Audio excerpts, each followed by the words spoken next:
I've got a sad announcement to make. Andrea Alessandrescu offered me free beer for not showing you guys a cool example about transforming enumerator values into strings. So I'm really sorry, but put yourself in my shoes. We're talking free beer, guys. So sorry.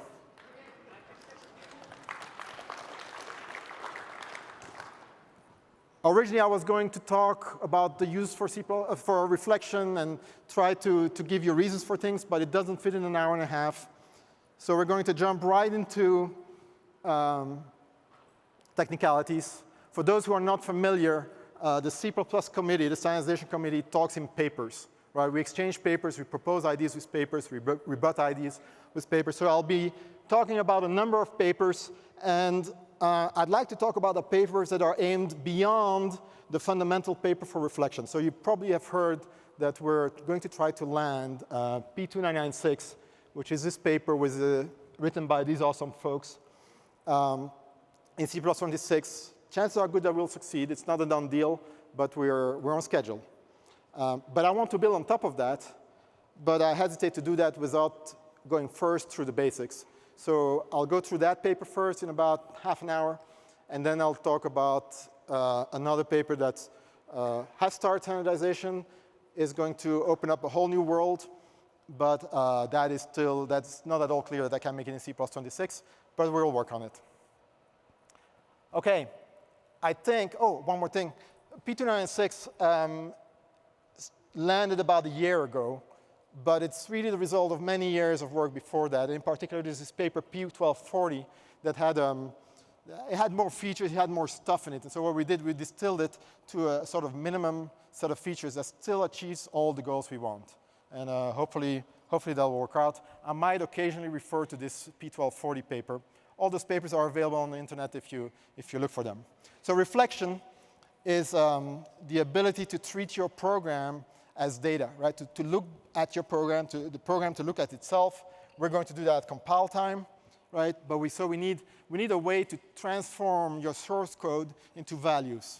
So for that, P296, right, our proposal, is introducing an operator to transform the source domain into a value domain with an operator, a prefix operator, that we call the reflection operator. So we're now spelling it double caret. It used to be single caret, but that conflicts with an extension in the Clang compiler. And so we didn't want to break Clang or make it so that Clang cannot implement reflection. So that's the operator, which you can apply to a type like vector int or pointer to function returning int, or a variable like cout, or a template like vector, or namespace like stud, or the global namespace, or a few other things like a data member. What you get out of it is a black box type called info, stud meta info. Why a black box type? You might think, well, why don't you come up with a bunch of types to describe all the different kinds of reflections that we could have, like a variable reflection, a function reflection. And we actually started that way.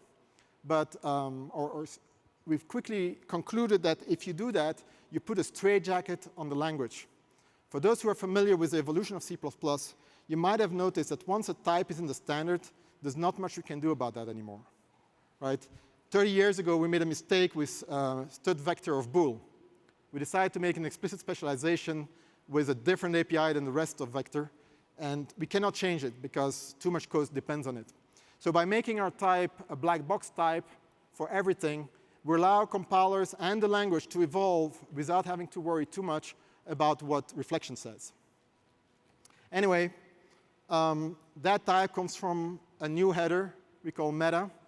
And along with the type come dozens of functions that allow you to take apart your program, examine it, and maybe even synthesize a few things, right? So say you have a class template vec, and you take its reflection. It's going to deduce stud meta info out of this. But all the functions, stud meta info is a type that's associated with stud meta. So when you make a call, an unqualified call, with an argument that has type info, it will automatically also look in stud meta. So it makes the built-in functions feel a little more special. So there's simple predicates like are you a template, but there's also functions that can ask, where are you from? What's your enclosing namespace? What's your enclosing class? There's all kinds of other functions. Some are a little more synthetic, right? So there's a function called substitute. If you give it a template reflection and a range of reflections of template arguments, it will give you back the reflection of the corresponding specialization. So this would give you back a reflection of vec of int. And the reflection system can represent any template argument, right? Values, templates, types, and so on. Now that you have vec of int, you have a class, you have an actual class. You can ask for its members. If necessary, that will trigger the instantiation of vec of int. But now you're going to have a vector of infos, and you can look at them. All the members will be in there. Nested types, nested aliases, nested enums, member templates, anything. And you can write your own const-eval functions to do things with it. Right? One of the things that we've done to make this possible is that before this paper landed in C+20 and C+23, we've worked on adding capabilities to constant evaluation.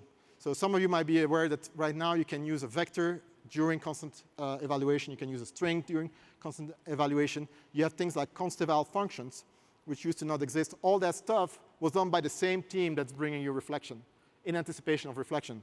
Those things are also useful in other ways, but the motivating feature was all this work. All right, so now you have all this data. You want to turn it back into source code.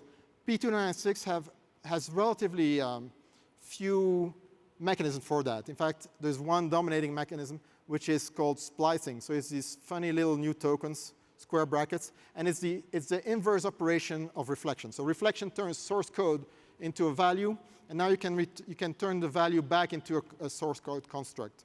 So this is exactly the same as saying int. Sometimes you have to help the parser out and put type name in front of it as you would do in a template. It's in fact the same rules. So in the place where you might need a type name in a template, you will also need it with reflection with the splicers. Occasionally you might need to say that it's a template, although I've never run into this. So we put this in the specification, but we have no use case for it so far. You can use it as a name qualifier. In that case, you don't have to say that it's a type or a namespace or anything. It will figure it out by looking at the colons. Like it looks ahead, the colon, and figures out what needs to happen. And of course, you can splice expressions and variables and functions, all sorts of things. So that's a paper in one slide, except that there's only dozens of functions that you will have to look up in the paper. I think P296 is pretty readable up to the point where it talks about how the standard gets modified. So if you're interested in reflection, I actually recommend reading the paper. It has a number of examples that I hope are motivating and compelling. Just to be sure, let's look at a very simple example that has no use other than to demonstrate the feature. I'm creating a little type with 3 members. I chose some bit fields because a lot of reflection approaches cannot represent bit fields because they try to work with point to data members, which can't point to bit fields or to reference members. We have no problems with that. And so now I'm going to take apart that type. So I take a reflection of entry, right, into a const per variable. In principle, you're not allowed to leak info to runtime. Compiler should give you an error on that, although the current implementations don't necessarily do that. You can ask for its name, so that the identifier was declared with. So this would output entry. There is a U8 identifier off, but std_cout is not prepared for U8 string views yet. So identifier off returns a string view. U8 identifier off returns a U8 string view. But more interestingly, you can ask for the members, the non-static data members of this entry. So non-static data members off is going to return a vector with an info for every non-static data member. We have 3 here, so we're going to have 0, 1, and 2. I select 2. Since it's a vector, you can use all the algorithms that you have available for a vector, right? Most of the ones that are in the standard library, anyone that you write is const_eval, you can do that. Anyway, after this line, I have now an info that represents value, 0, 1, 2, and I used 2. And I can print out this name, but I can also programmatically now select a member out of E. Right? So E.dm with value, this is almost exactly as saying E.value, except there is no lookup happening. There's no access check happening. And this can be useful when when you generate code, because if you generate code by generating names, you might have name conflicts where you think you're selecting something, but someone in the meantime put some name in your code that conflicts, and you will not select the right thing. By selecting by reflection, you're guaranteed that you grab the right item. And the fun thing is there are actually implementations of this, not just one, but two. So let's go check Compiler Explorer, and I'm hoping that it's going to load. Maybe, yes. There we go. Can you guys read that? So in the upper right here, you see the output we expected. That is my implementation. I work for a company that makes a C++ compiler front-end called EDG. But then we have Dan Katz on our team. He joined the P296 team after he got published, and he said, let me help.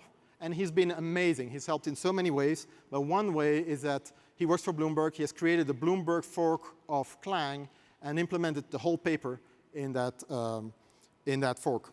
And so here you have his results. And by the way, his implementation tracks the paper really closely. So the Bloomberg implementation is a little closer to the paper than my own. Imagine here that instead of 2, we selected 0, right? So now we select key. So we would expect output of key and 100. And yes, it's doing that here. Clang is still updating, but I'm sure it's eventually going to show it. Yeah, there it is. All right, so that works. But no, so far not compelling. As I said, I was going to give you an example with enumerations, but I like beer. For my second example, I want to implement tuple. Daisy gave a talk earlier today, and she mentioned how you can easily read, or you can read standard library code, but she also mentioned, yeah, some types like variant and tuple, those are kind of hairy, right? And so tuple is hard to implement, but I'll show you that it's not so hard to implement once you have reflection available. Before I go there, I want to demonstrate or detail one of the APIs in P296. It's a little bit trickier. It's not all that tricky. But say you have a struct or union, but it has no definition. Then you can programmatically give it a definition that only consists of non-static data members. So it's a simple API. It doesn't allow you to specify member functions, constructors, anything like that, just non-static data members. And so you give it the reflection of your incomplete type, and then you add a data member spec, which is a function that returns an info itself that describes a member. And at minimum, you have to give it a reflection of a type, because of course, you have to say what the type of your data member is. And so for each data member, you have to give a data member spec. And you can give it options. One option is a name. If you don't give it a name, it'll synthesize a name that you cannot really access. But so in my example, I'm going to give one member int named index, and then another member bool. I'll call it flag. And there's options to make it into a bit field of width 1. There's options to give it a no unique address. There's options to change the alignment. There's just a handful of options that make sense for a non-static data member. And so once you've done that, I is now a complete type. And so I am actually allowed in the next line to declare a variable and initialize it with some value, right? So without that defined class call there, you'd get an incomplete type error. But because I call define class, so this is an odd function in that it has a side effect. This is new in constant evaluation. You can have side effects. And just for convenience, define class returns its first argument. So after this, R and I are really the same thing. OK, so now I'm going to implement tuple. And to distinguish it from standard tuple, I capitalize my tuple. And the first thing I do is I put in an incomplete struct. And then I give it the definition through define class. How do I call define class? Well, I give it storage, right? So I'm going to define storage. I call data member spec with my template argument here, and I pack expand it. And immediately, I now have a struct that has the storage that I need for a tuple. Right? If you go in the actual implementation of the tuple today, it is far more complex than this. Right? Now, I also want it to be optimized like the standard case. So I tell it to put the no unique address attribute on those members. So empty base classes empty tuple members don't take up any space. Right? And so I have my non-static data member data that actually holds all the members. You can write some constructors for it. You just forward to data, right? But truly makes a tuple is that you get the get members and what is it called, tuple element, right? So I'm going to implement tuple element, which is a standard template that you have to partially specialize.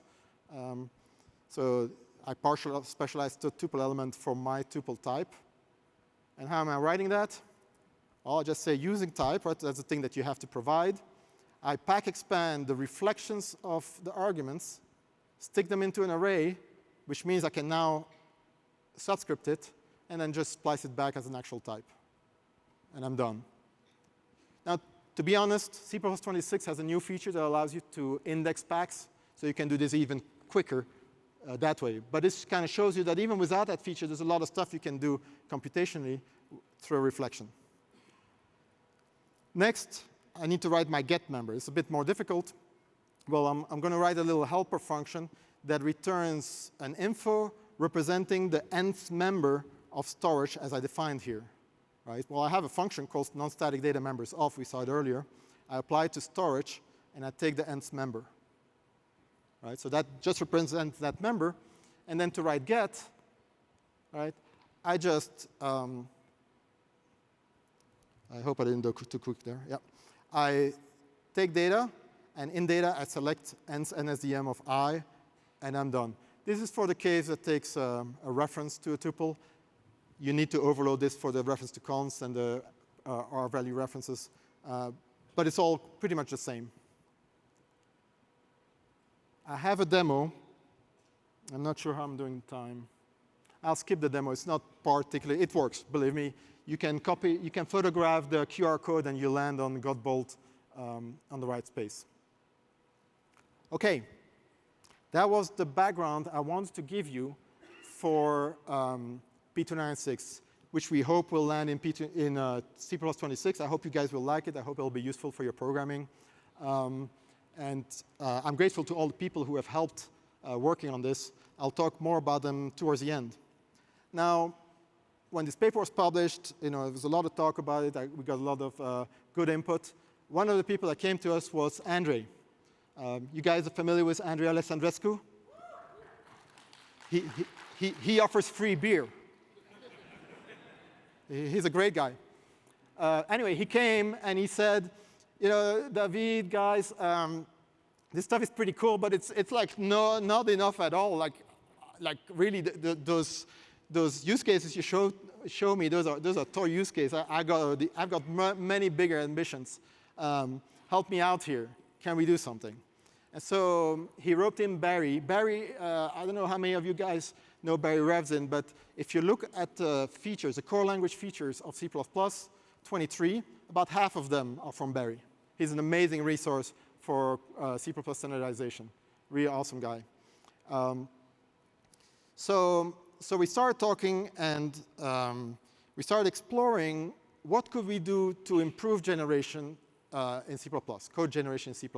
And we had already worked on this when we were working on that paper P1240. We had some other papers that related to that. So we had some background information. We had a defined class API. We started looking at other languages, languages like Rust and JavaScript and Python and Swift and so on, compiled languages, interpreted languages. And the first avenue we went was what I call semantic generation. So defined class, I think of it as semantic generation, meaning you're describing what you want as an effect. You're not actually giving code that you would write. You're just building up things through function calls. And you say, I want a class that has these properties. And Andre and Barry actually went quite far trying to extend defined class to be able to define any kind of class. Turns out it's quite complex. But among the languages we looked at was also Swift. It turns out Swift macros work that way. Right? C++ doesn't really have macros. We have preprocessor macros, but they're not C++ macros. They're like a different language that runs before C++ runs. But Swift, Rust, many other languages have in-language macros. And in fact, the paper that I just referred to, the token injection paper, starts exploring that as an option for C++. Anyway, Swift macros work a bit that way. And there is a French group that made a fork of Clang where they surface Clang internal APIs through const-eval functions. And it's pretty flexible. You can generate a lot of different C++ code, pretty much everything. So it's a possible avenue, and we explored it for a while, but we realized that, A, it's incredibly verbose, right? If you want to write a little bit of, like generate would be the equivalent of a few lines of C++ code, you have lots and lots of function calls. They're not difficult function calls necessarily, but it's not that easy to read, and it takes a long time. You don't express your ideas all that directly. Maybe more importantly, we realize if we standardize that kind of approach, every time the language evolves, we need to go and update the API that corresponds to it. And that seemed like not a great way to go. As it is, it's already hard to evolve the language. Let's not add another step to it. So then we decided what we really want is code injection. So we want to be able to write code much like you would write C++, but you package it up in something, right? We'll see what that something might be. And then at some point you say, OK, I'm ready with the code. I built it up from little bits. I assembled them, and boom, here, make this part of my program, right? Create some mechanism to do that. And we looked at the possibilities that we have, and we found a few different ones. The first one I call grammatical code injection. The idea there is anytime you create a little bit of code that you're going to build up and eventually inject in your program, that bit of code has to be grammatically valid. It has to parse. If you think of modern templates are a form of grammatical code injection. The compiler reads your template, parses it, and when you instantiate it, it substitutes everything and then makes it actual code in your object file, right? Now, the reason why it can parse it is because here and there you occasionally give a hint with a type name keyword, right? If you didn't say it, it will complain or it will misparse. That type name keyword wasn't always there, so we used to not be able to parse modern templates. Anyway, among the authors of P296 are Andrew Sutton and Wyatt Childers. And at some point they worked together at a company called Log3, which Andrew had founded. And they explored the idea of code fragments, where you could assemble bits of code that look a bit like C++ and then inject them later. And they would parse it ahead of time. And you had different kinds of fragments. You had fragments for class members, fragments for namespace members, fragments for statements, I believe. But we did run into problems where sometimes you want to create a bit of code that's none of that. It's something else. For example, we ran into the case that we wanted just creating a constructor initializer, just that bit that comes after the colon on a constructor. But there was no fragment for that. Of course, we could add a fragment for that, but now you add more stuff. Anyway, so that's an option. Another option is to do just collect tokens. Don't worry about parsing them. If it's wrong, it's fine. We'll find out when we inject. So build up your tokens. When you're ready, when you have built the little program, the meta programs you want, you send it into your compiler, and your compiler makes it part of your program. For those of you who have programmed C++ before the year 2000, you've probably run into that. It used to work that way. It used to be that there was no type name in the language. Templates, as a rule, could not be parsed generically. You had to wait until you instantiated it for the compiler to be able to parse it. For those of you who use a Microsoft compiler, you can still see effects of that. You can write in Microsoft compiler a function template, and you can put gibberish in the body of the function, and it will accept it. As long as you don't use that template, it's fine. But once you instantiate it, you'll get all the errors that you need. Right?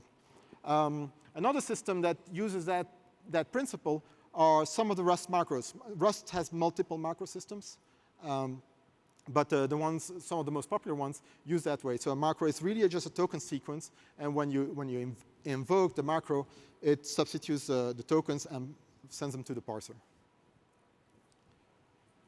But there is a more straightforward idea, right? Code is text. Text we represent as strings. So why not allow us to just build up strings and inject those, right?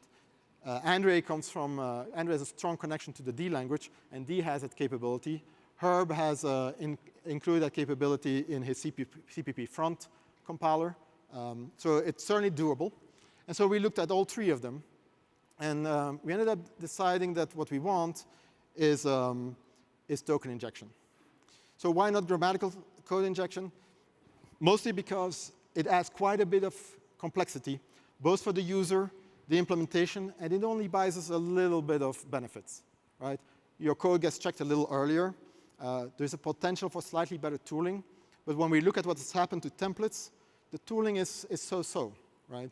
So we think we don't have hope for much better tooling by having grammatical code injection over regular code injection. And with regular code injection, we get much better composability, as we will see. We also looked at string injection. That was attractive.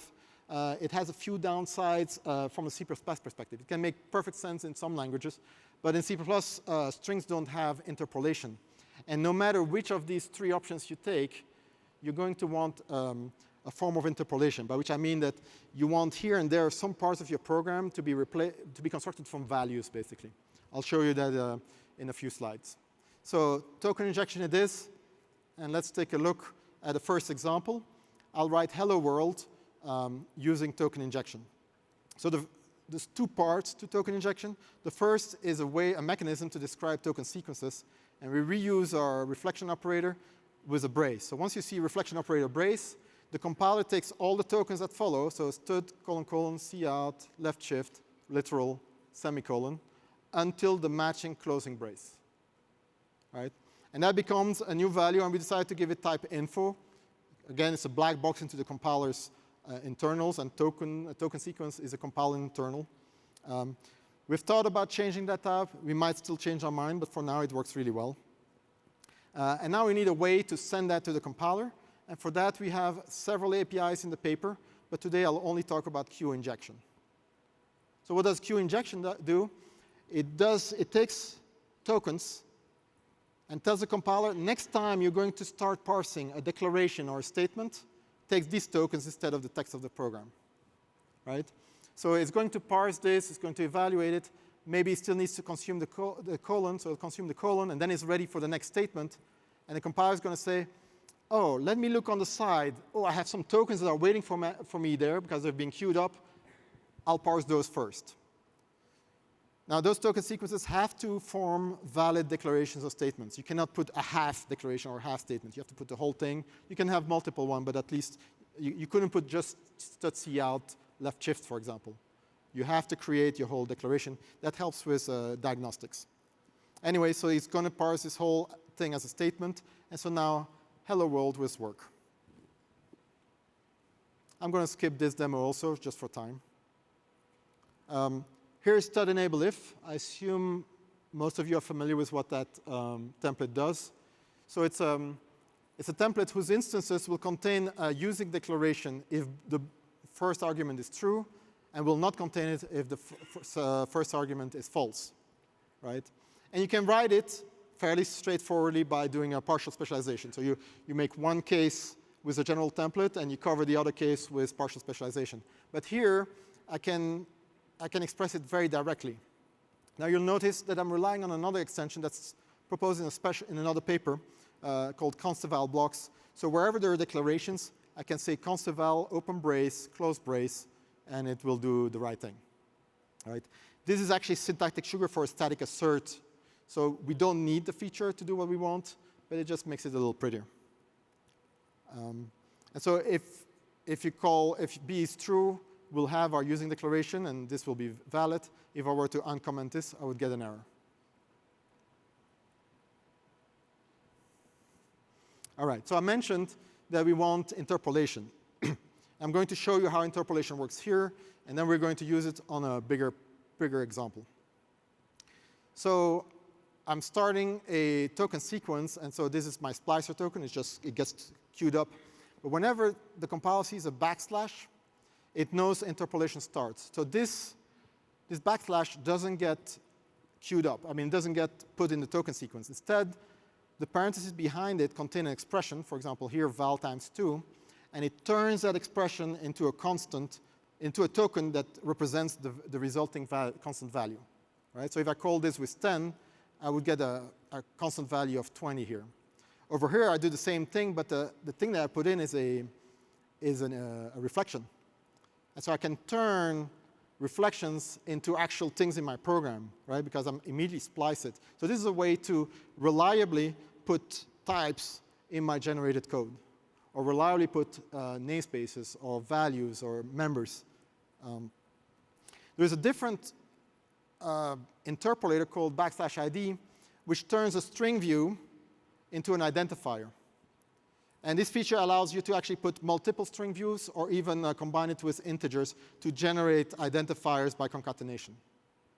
We'll use that feature to create parameters that are numbered later on. I can do the same with a function. So I create a type, name, parent, paren, right? And then there's a third. This is the last of the interpolators called \tokens. What it does, it takes an existing token sequence and inserts it in another. So this is the basic composition system of token sequences. Right? And with these three interpolators, you have seen everything that needs to be known about this new feature that we're proposing. So let me use it to define a little class here. Right? So struct, I use my const_eval extension, but I could put it in a static assert instead. And I queue an injection of a data member with a default value of 21 times 2, so 42.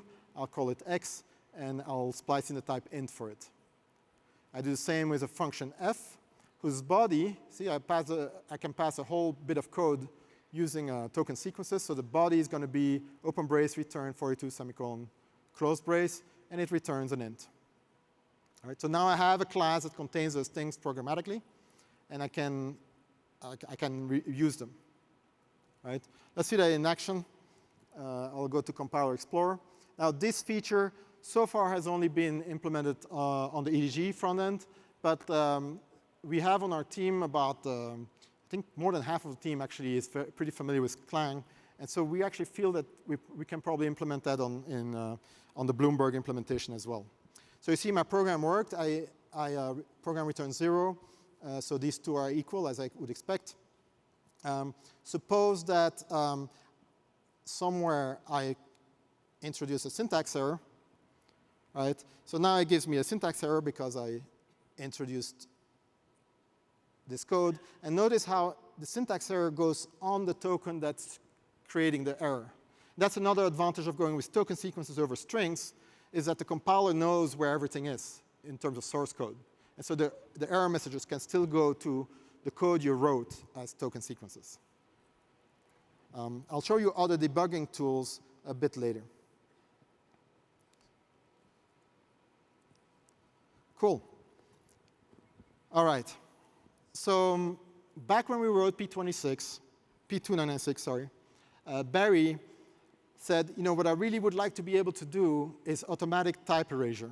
I'm not sure how many of you are familiar with this problem.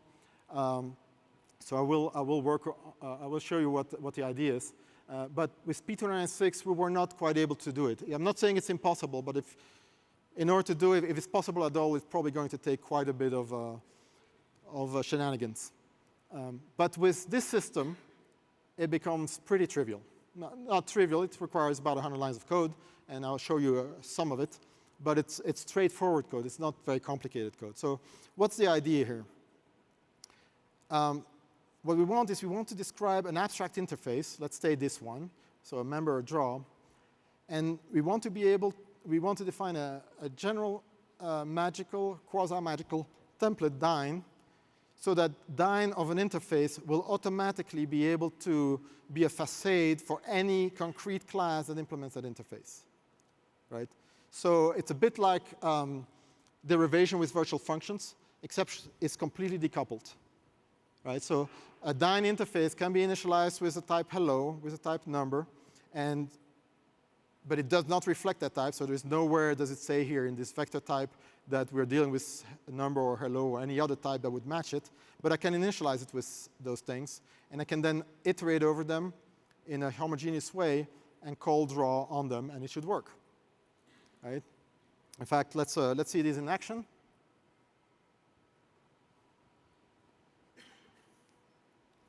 Yes, maybe. There we go. Here's my program, and it does what we want here. Right?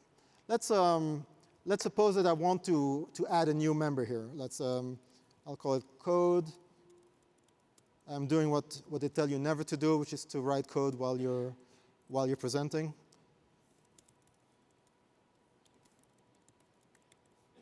Okay, and I'm going to exercise it here. Dyn.code. Okay, so that won't work because my interface doesn't say anything about code. So we should get an error. There it is. Right? Dyn interface has no code, so I need to teach my interface that I want this new type erase interface called code. So let me put it here, and hopefully that will work. Boom! It does work. Woohoo! Right? So you see it outputs that. So the Dyn automatically adapts to the class that you put in there. It reads the class, takes it apart, and creates the wrapper, the Dyn wrapper that you need for it. So let's see how that's done. And that will conclude my, my talk about token sequences. So to start, let's see what we actually have to generate. Right? So a Dyn interface will first need a pointer to the type erased interface. And for simplicity, I'm not going to deal with memory allocation. So this is going to be a non-owning facade to my type erased component. But it's not hard to do. It's just a bit more code. So I've got my type erased pointer to my concrete type, and I'm going to delegate to its members via a level and indirection, the thing that actually covers the erasure. So I'm creating my own vtable. I name it after the virtual function table, the same kind of mechanism, right? So I'm going to add a vtable member to an immutable table. And in that table, I have to create a pointer to function for every member that's here, right? So in this case, I just put one member so it will fit on one slide. But so draw, I replicate it here. I have the void return. I've got the ostream parameter. But I also have to give it my concrete object on which I will apply it. Then I need a way to express that vtable for any concrete type that I have. So let's write a variable template for the concrete type. So I'll call it vtable4, right, for concrete type t. And I'll express it using lambdas, right? Because lambdas that don't capture anything can convert to pointer to functions, so that will work. I put a little plus sign here to emphasize that, but even if you did put a plus sign, it would still convert. And so what that lambda does, it turns around, converts my data back to the type I need it to be. Since this is a const member function, I need to add const on top of it. And then I turn around and call the concrete object, the concrete interface, forwarding the parameters. So this is a bit of code we're going to have to generate. That depends on the interface. This is a bit code will have to be generated. Then I need my public interface, of course. I need draw, which delegates to the vtable version of it and passes in the opaque pointer to the concrete object. And then last but not least, I need a constructor that takes a concrete object and sticks it in here, right? So it's fairly straightforward. I take the address of my concrete object and convert it to void star. And then I create the vtable for it and initialize vtable on that. Now the t can be deduced to a reference or a reference to const, so I remove those bits of it. So I just get the underlying class. There's one little wrinkle left, which is this is a very general constructor. If you were to try to copy a Dyn interface, this constructor would take it over and add another layer of wrapping around it, and that's painful. We don't want that. So we just add default copy constructors to avoid that problem. Okay? So that's what we need to generate using code injection. So I'm going to take a top-down approach. So let's move that code to the right. And let's start our template. Here it is. Generating this, I don't need code generation for that. I can just copy it over. My vtable, on the other hand, is complicated because I need to figure out what that name is. I need to figure out what these parameters are. It's going to be some work. So I delegate it to a function inject vtable, and we're going to see what it looks like. I just give it a reflection of the interface so I can pick it apart and build what I need. Same thing with vtable4. I use two const eval blocks here, but you could put it in a single one. In fact, you could put everything in a const eval block if that's what you prefer. It's a matter of taste. Here, I'm just trying to do a one-for-one illustration, right? Interface, same thing. Now notice this constructor does not seem to depend on the interface. Nowhere do I have draw here. You know, it doesn't show here. The word interface doesn't show here either. So it's tempting to think I can copy that here. The problem is this constructor does refer to vtable4 and vtable. And they don't exist here yet. So when this template is going to be parsed, you would get an error if you immediately put that constructor here. So we need to delay the generation of that constructor until the instantiation. So I'm also going to call an injection function for that, but it's going to be a very trivial injection function. It doesn't need to depend on the interface. It's just going to be a queue injection, these tokens, and that's it.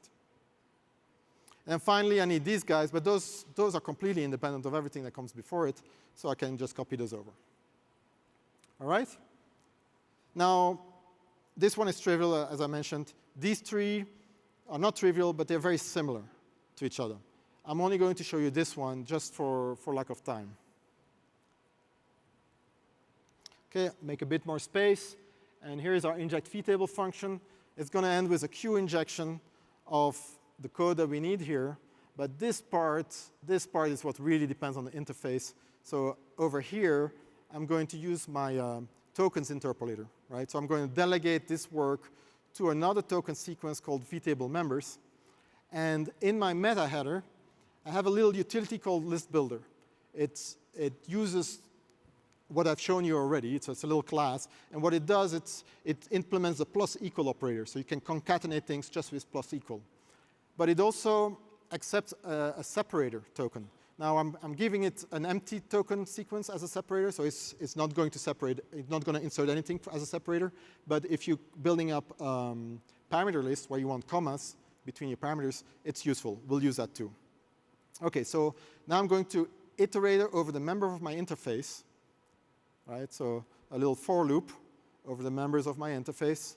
I'm only interested in non-static member functions, and I don't care about constructors and destructors and the like. So I have my if that filters those out. And I'm going to add this declaration. So a return type, paren star. Then as a name, I want the name of this member. So I'm going to come up with a variable name that has the name of this member. And then open parentheses, I'm going to have to create a parameter list. But that's a bit complicated. That needs a bit of assembly. So I'm delegating that to an other token sequence. So you see that it's a general pattern where you just build up your tokens from other tokens. It's a bit of code to write, but it's not terribly hard. OK, I can get my return type just by calling return type of mem, so that I can splice in. We already saw identifier off, so I can retrieve that, and I will have the name here. And now I have to make my parameter list, which is also, I'll use my list builder for that. Right? And by the way, list builder converts to an info of tokens, so that works well. This time I asked for comma separation. I put a void star in there. But then the rest of the parameters depend on the parameters of mem. So I call a function called param tokens that takes that vector and is going to build up what I need. Right?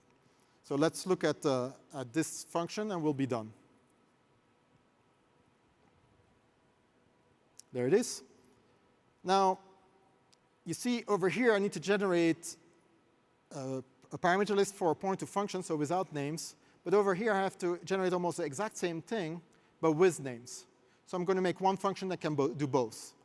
If you don't specify a prefix, it will be empty by default, and an empty prefix will cause us to not generate names.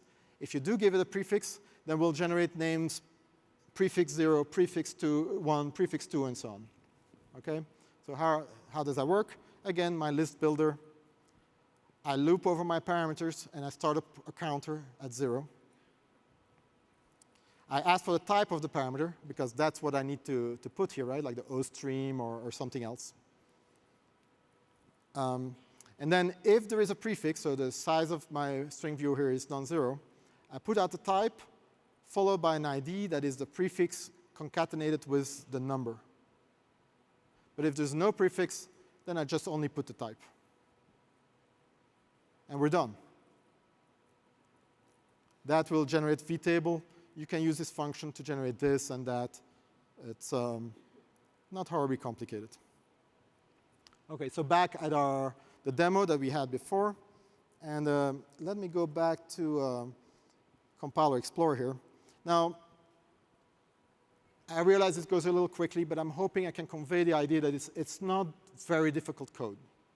I have to think it's way easier than template metaprogramming, which people do miracles with. I think this will allow you to do things much more quickly, much more directly, much more expressively. But still, you're going to make bugs. You're going to make typos. You're going to wonder, gosh, my program's not working. Why am I getting this odd error message? So we want tooling to be able to debug that.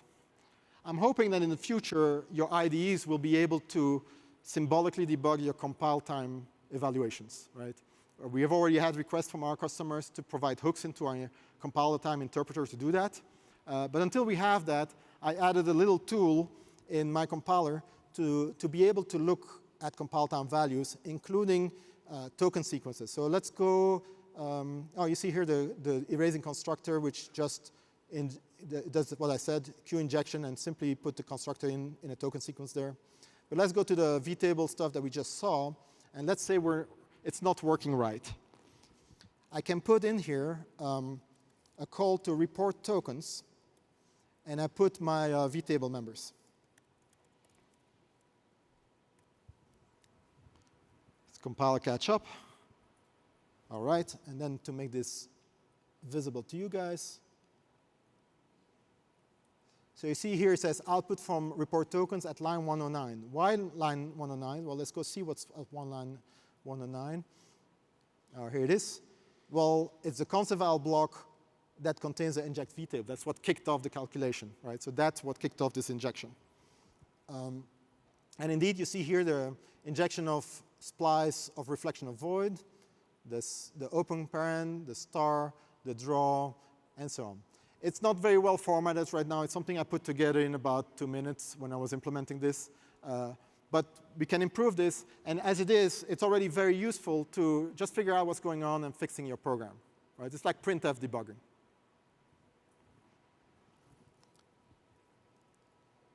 OK, so that's what I want to show you about token injection.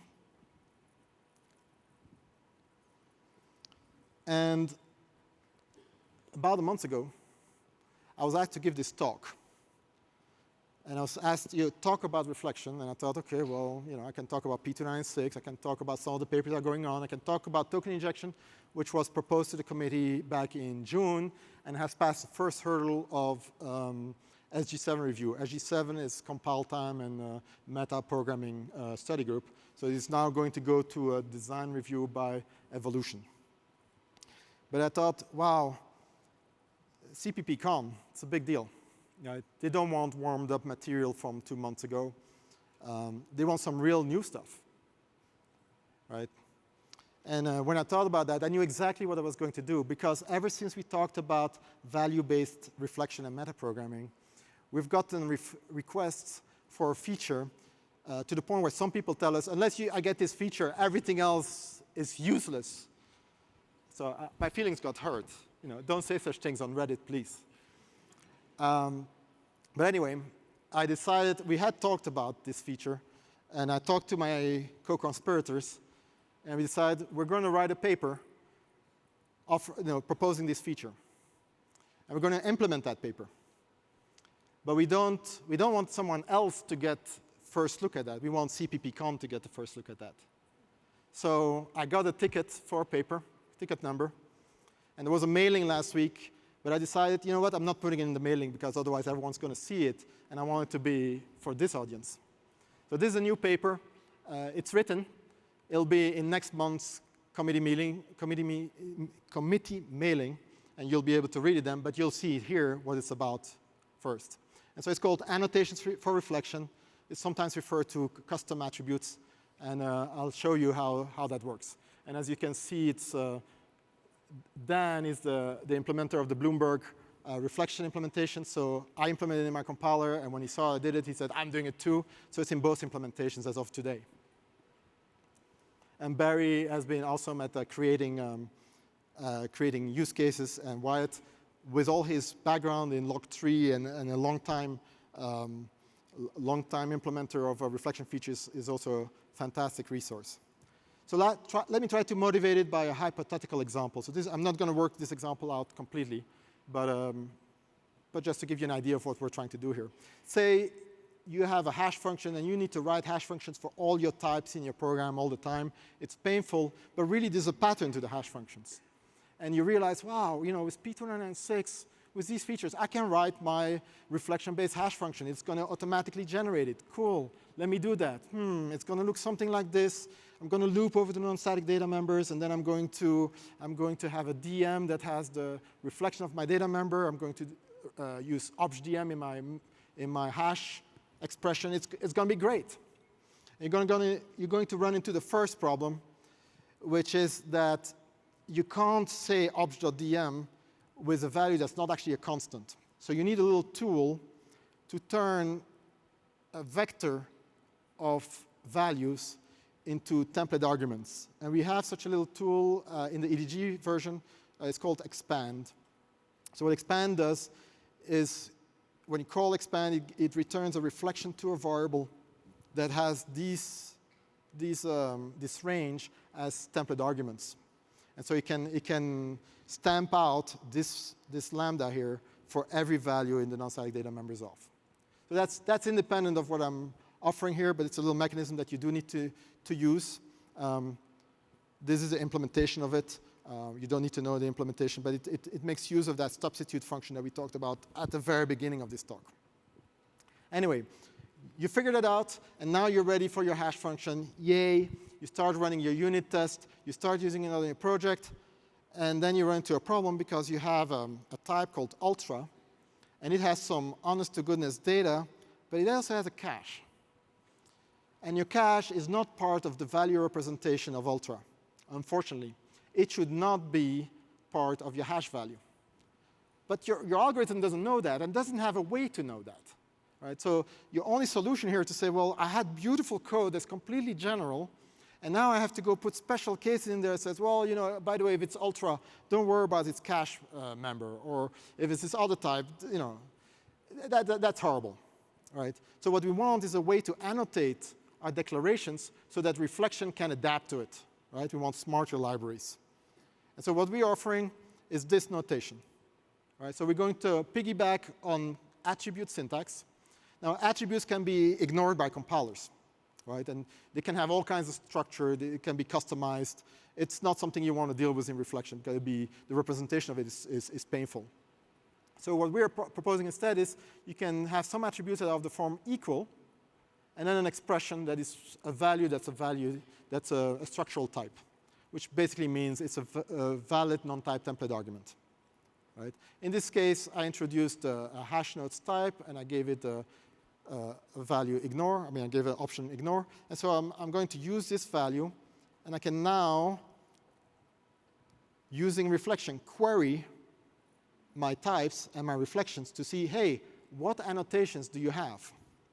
One of the functions that we're offering is annotation of type. So if there is it returns an optional. And if there's an annotation of this type, your optional will be initialized with that annotation. So in this case, if you run into cache, your annotation of type will return optional of hash notes initialized with hash notes ignore. Right? So in that case, this not equal will be false, and you'll skip that member, and your hash function now works the way you want it to work. I hope I didn't lose you. I'm going to work through a much larger example from Barry Redson just to demonstrate it, and then also we'll see it in action on the implementations. Okay, the example is command line argument parsing. So what we want to do is simplify the way you specify how your command lines are parsed for a simple command line program. The tool that we're going to develop, we're going to create a class, clap for command line argument process in a clap namespace. And it has for each member, for each command line control that we want, we introduce a non-static member. So in this case, I'm going to make a case with a name and a count. I can give them default values, right? And then I can add my annotations on it. Short means that I want a command line option of the form dash, single dash, and a letter, right? And if I don't say what that letter is, it's going to pick the first letter of the member. And long means that I want a command line option of the form dash dash, and then a name. And if I don't say what the name is, then it's going to be the whole name of the member. But I can override it, right? So I can say long, and I say, oh, I don't want it to call it dash dash count. I want to call it dash dash repeat. And you can do that. And you can also have multiple options for the same control. Now I also want to have automatically a little help text generated. And so I'm going to provide an annotation called help that you can pass a string that is used in the help text. Okay? And so you see how I'm feeding a bunch of information to my meta program through annotations. How do you use it? Well, you declare your controls, right? Args. You call parse. Parse is going to be inherited from the class that I'm going to write. And then, I mean, this is a silly little demo, but I'm going to repeat hello, that name, count times. So I go over a loop until count, hello, that name. Let's demo before we look at how we did this.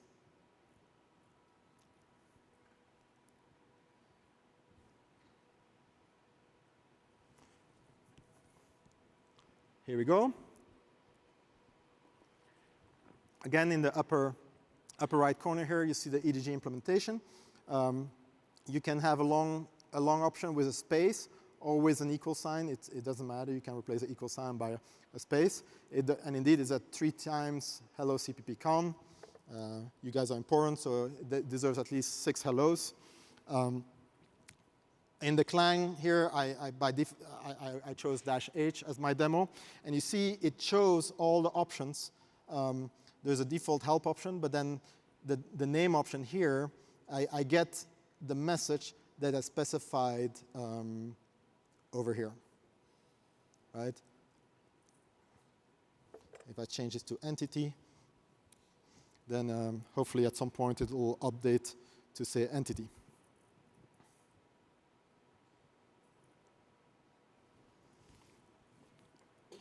There it is.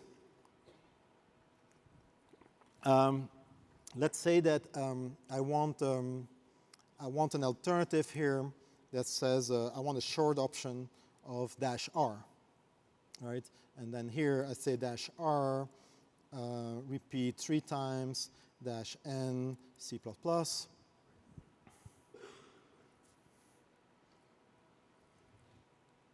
And there it goes. Okay, so it does exactly what we want. It adapts, it reads our annotations, and it does everything we want. So I'll show you how we implemented that. Do you have time for it? Yes, I do. So here's my clap class in my clap namespace, right? And parse makes use of the C++23 member function that allows you to have an explicit this. Because it's explicit, you can parameterize it as a template. And so that little trick allows parse to get a hold of the derived type and the members in that derived type. So reflection is going to be able to apply to look into the members of args, right? I have 3 annotations, short, long, help. Help is a function. It just records the message in help arg, right? So the annotation is going to be a value of type help arg with the message. Long and short are function objects, right? I just initialize, like a default initialization of short arg and long arg. And the function objects with an operator paren so that you can optionally provide a paren with an overriding value, right? I'll show you these things at the very end, 2 of them. These 2, short arg and long arg, are almost identical. Let's look at the parse function. Oh, and one thing I forgot. I'm relying on a third-party open source command line parsing tool called Lyra. So Lyra allows you to assemble a command line parser out of bits, and that's convenient for this particular approach we're doing. So we start by asking Lyra for a general command line parser, and we ask it to include a help parser, and to bind the help parser to my show help variable. So if you ask for the help option, -h, -?, -help, whichever, it's going to set show help to true. Okay, now I have to add all the other options, the options that depend on my args. I'll do that in a different function, right? I'm working top down here. So I'll make a function called configure that does, that binds the parser to my arguments with the annotations. We'll see how that works later. But let's assume that works. Then I just parse my command line arguments. I get back an object that represents the result of parsing. If it doesn't convert to true, then something wrong happened, and I put out an error message, and Lyra will record a message that says what went wrong, so I can show that. If something went wrong, or if you ask for help, then I put the CLI parser itself, which is actually the help message that you saw in the demo. Okay, so let's look at configure. Here is configure. I expand my non-static data members off, right? So mem is going to be stamped out with the reflection of each non-static data member in turn. And I initialize a sub-option parser, and I bind it to args of that member, right? So whenever that option is going to be seen, the result's going to be stuck in here, right? That's what we want, like the count and the name in members in my demo. ID is the name of the member, and that's passed in just for help purposes. So it's going to remember that to make the help text later on. And that option is going to eventually be added to the overall parser. Now I have to actually tell it what that parser is like. For that, I need to go over my annotations. So I'm going to expand all the annotations that are relevant to this application. But it's possible that there's other applications, that there are other annotations, right? We have a demo in the paper where we bind boost JSON to the system, right? So maybe you decide to also make args JSON streamable, and we don't want to pick up those annotations. So I have a little function called clap annotations that makes use of the fundamental function annotations of. This is really the root function of this feature, which is give me a vector of reflections representing the annotations on this declaration. And I call erase if to erase anyone that is not from the clap namespace, right? So now I'm sure I'm only dealing with the ones that are related to the clap system. I ask for the annotations type, and I splice it, so now I have a type called and that represents a type. So that's either a help arg, a long arg, or short arg, right? I take the annotation and extract its value of type n, right? So extract is a function from P2996 that allows you to get the value of something that has an associated constant value, like a context per variable, or a template argument, or an enumerator, or an annotation. And all those types, help arg, long arg, and so on, have an apply member. And so I'll call apply, and that's going to configure that option parser to parse what I want. So what does that look like? Well, help arg just records the help message. So that's very, very easy. The apply function just records the message that you passed in. But long arg is a little more complicated. It says, okay, the option should parse dash dash followed by a string. Which string? Well, either the ID that we passed in, or if you had said long open paren something, then we would have called operator paren here. We would have changed the engaged flag from false to true, and would have recorded the string that you provided. So if engaged is true, we use the string you provided. If you didn't call this, we'll use the ID that was passed in as the name of the member that we have. And that's it. By the way, we would have loved to use stud optional here, but we can't because stud optional is not a structural type. You can't use it as a template argument. And right now, annotations do have to have structural types. It's a consequence of some name mangling issues. Anyway, that's my example. That's what I wanted to say today. I've doing good time. We'll have some question and answers. But I first want to say thank you to a lot of people, right? Andre and all the authors of P296 are an amazing resource. Without them, none of this would be realistic in the timeframes we're considering. But even with them, it wouldn't be possible unless a lot of people spent their volunteer hours reviewing this code, running meetings, and making things possible. SG7 is the group that deals with metaprogramming, reflection, and so on. Was originally chaired by Chandler and now by Hannah. They both did great jobs and still are doing great jobs. The first product that came out of SG7 was a TS that was based on template metaprogramming, right? And although we preferred in the end to go with value-based metaprogramming, they set a baseline of capabilities that we've been building on top of. There's a lot of people that have been working with the early versions of our paper and given us feedback and examples that motivate us to adjust our APIs or to just see that we're on the right track. So people like Jagrut, Tomasz, and Shaksham. I think Shaksham gave a talk this week showing some of the stuff he's been doing.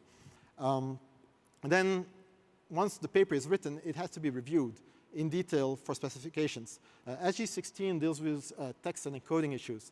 And it's surprising how complicated things can be when, for a simple function like identifier of, you think how hard can it be, but actually it's taken hours of figuring out what the exact right API is for that and under what circumstances can we make things work, right? Same with the evolution working group, the library evolution working group. Evolution working group is pretty much done and has handed it over to core working group that's already, looked at our proposed wording. We've already made some changes in response to that, and eventually we'll work with library working group as well. Adam Latch and Walter Genovese noticed that in going from P1240 to P296, we dropped some capabilities that we thought were not critical for a versed version, but they convinced us otherwise. And so they have worked on a sister paper that's evolving along with P296 and will allow you to do things like automatically bind to, have automatic Python bindings or JavaScript bindings generated for you with just P296 capabilities. Herb has been a relentless supporter and cheerleader for this effort, and his meta classes, you probably, for those of you who came here a few years ago, he presented meta classes. That is not dead. We're still thinking about that. We're still aiming for that, and it's going to be able to build on top of what we have here. And of course, we're very grateful that our employers allow us to do this, right? The Bloomberg implementation is possible because Dan has been able to use a lot of work hours to make it possible. So I'm grateful for their managers and their companies to make that possible. So that's what I want to talk about today. I'm open to questions. Thank you so much for listening to me, and I hope it was useful.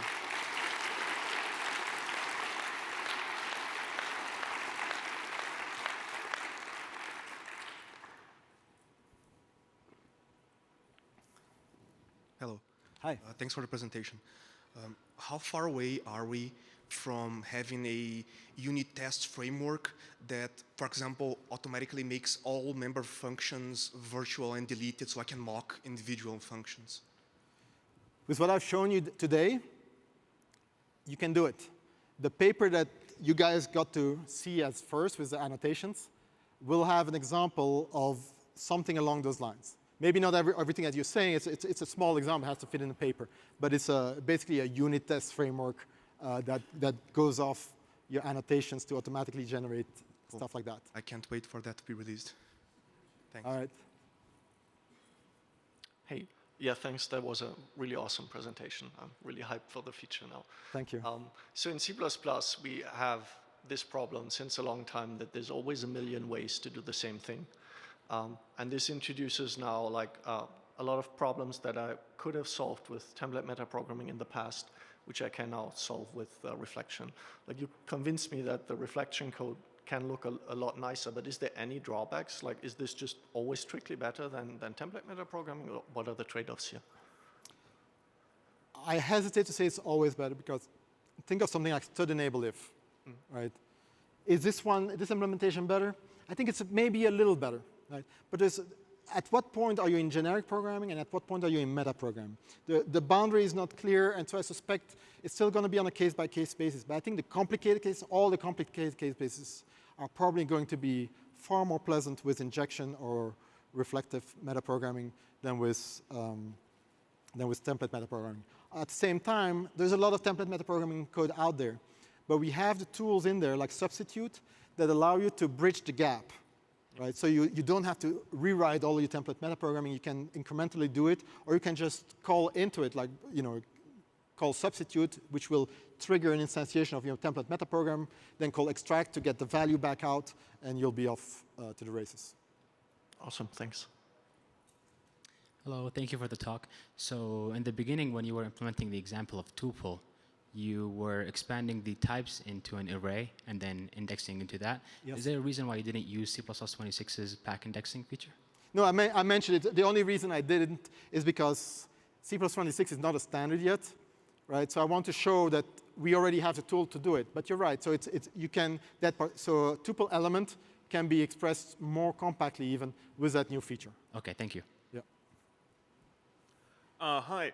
With the inclusion of the custom attributes that you were showing there, has any thought been given to providing that information available at runtime through some form of standard library class, as that would enable runtime reflection, which could be very, very powerful when you have unknown things at compile time, such as your hash class there when you're hashing.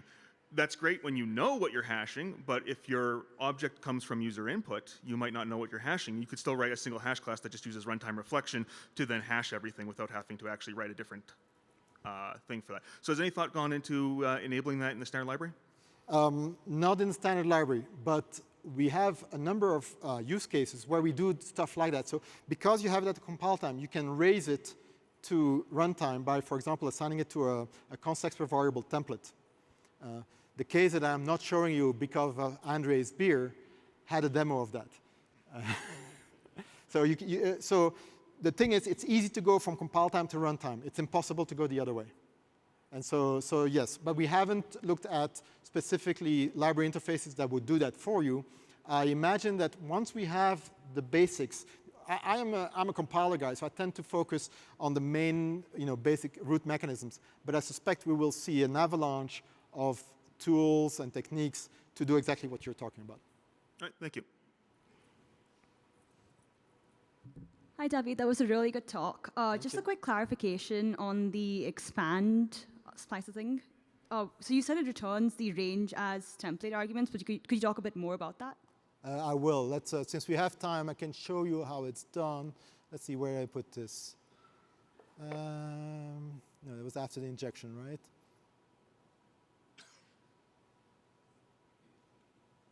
Here it is.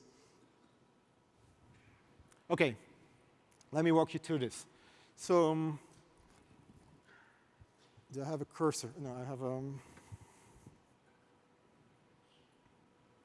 So what expand does, it starts a vector of template arguments, and the range you give it is going to create a reflection of your template argument. So it fills up a vector with a representation of your template argument list called substitute on a variable called replicator that takes a variable list argument, right?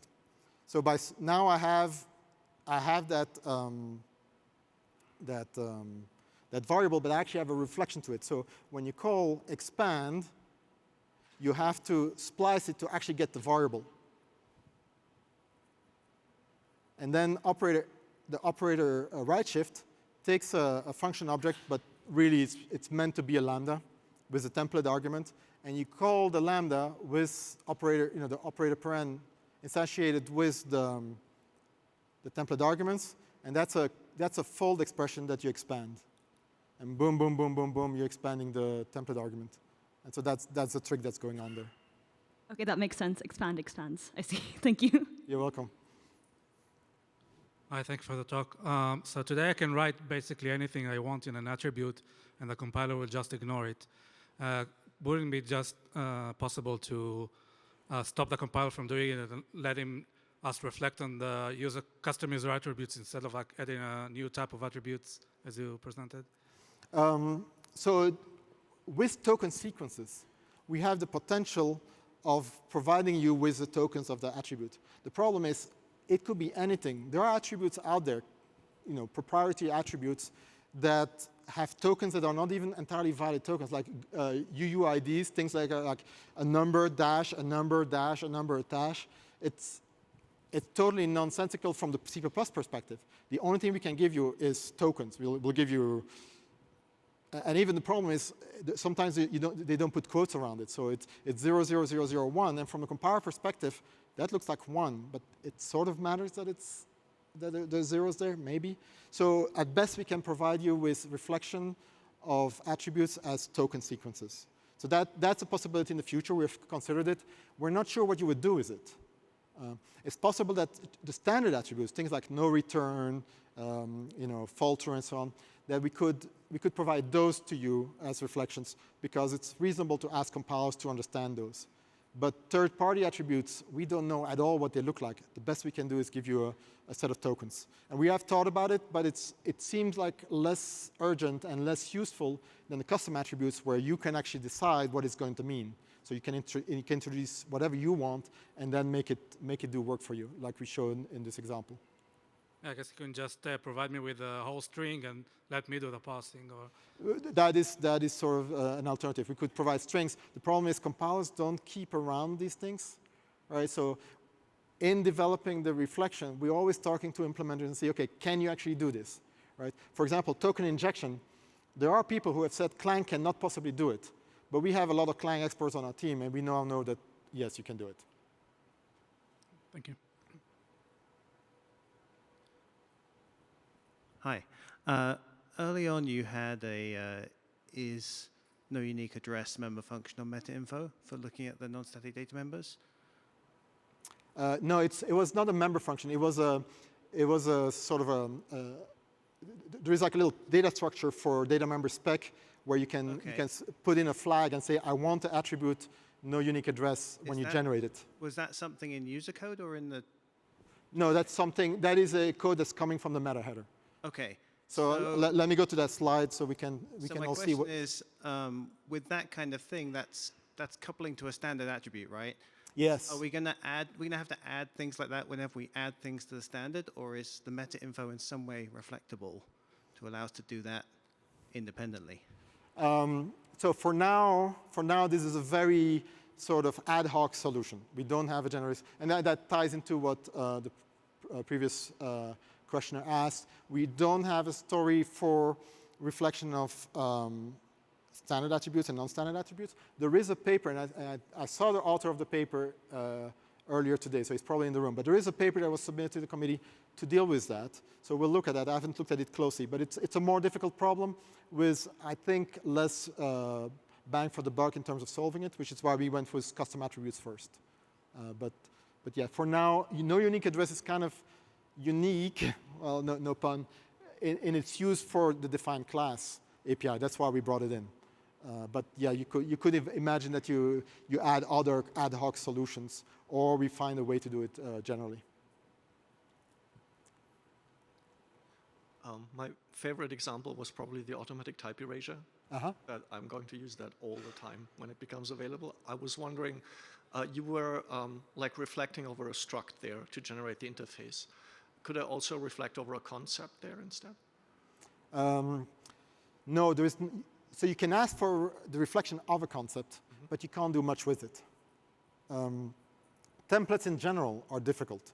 So templates, remember how I mentioned the Microsoft compiler doesn't actually parse things. Our compiler doesn't always parse either. We have options to parse and not parse. And requiring everyone to give you back a breakdown of what the template actually contains is tricky. So we're staying away from that for now. Now, one thing that having a token sequence as a unit is an advantage, I think, also over some of the other options, is that you could, instead of injecting a token sequence, you could conceivably parse it yourself and generate another token sequence from it. And then you have DSLs with a whole new level of DSL-ishness. So we've thought about that. We haven't explored the space very much. Thanks again. Hi, thank you for the talk. Now, when I think a few steps in the future, I can certainly see a time when I open the IDE, press the build button, and the compilation pauses on the breakpoint.